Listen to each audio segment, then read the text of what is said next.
Okay, this is a little painting, 1 meter by 40 centimeters, oil on canvas. I've just sold. So it's going tomorrow, so I thought I would do a quick video just to remember it. And it's been sat in my studio for a couple of years. And someone came in and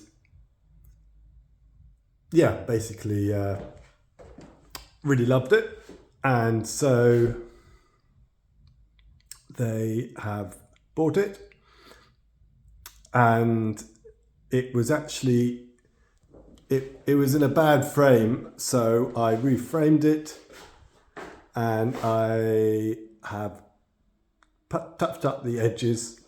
With my paintings, I don't like to leave a white edge because it sort of stops the illusion of the landscape. So I tend to paint the edges, and then I have these, I think they're called trays, but these box frames, so they sort of float in this space. And I think it looks very nice. And it's going off to a new home.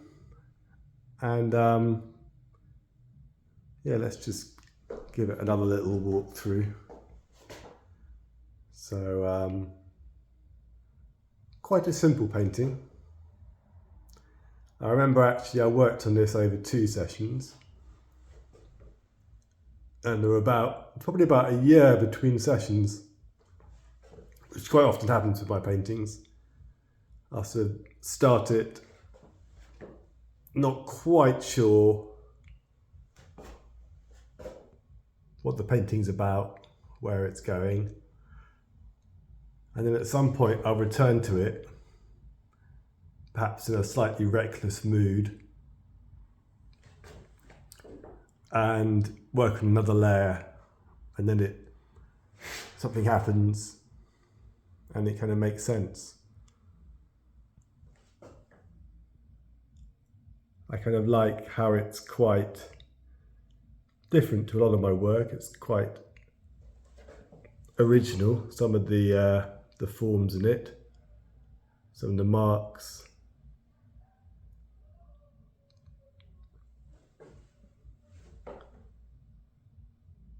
The colour palette's really interesting as well, these kind of violets, pinks, peaches against the green.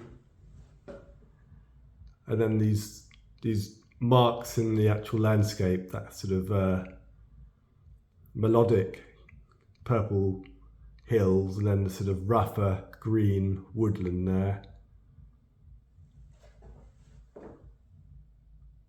And then this sense you often get with Eggardon Hill of the sort of disappearing horizon. So you can sort of see the horizon reappears halfway through the painting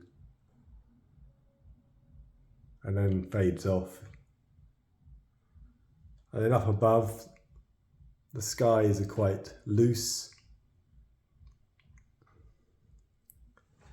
Quite an interesting range of marks up there.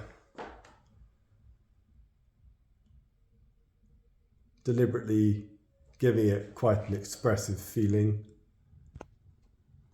And then these mottled bits, these are actually the original layer. And then the more expressive parts are the second layer.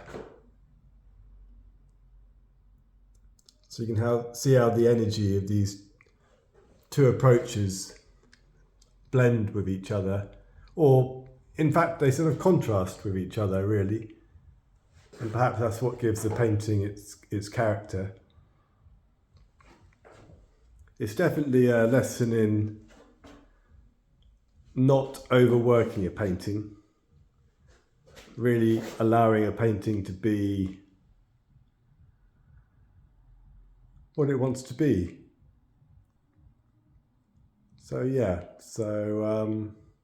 luckily it's quite nearby. It's in Bedminster, so I'm sure I'll be able to go and have a look at it again in the future. Anyway, there we are. Thanks.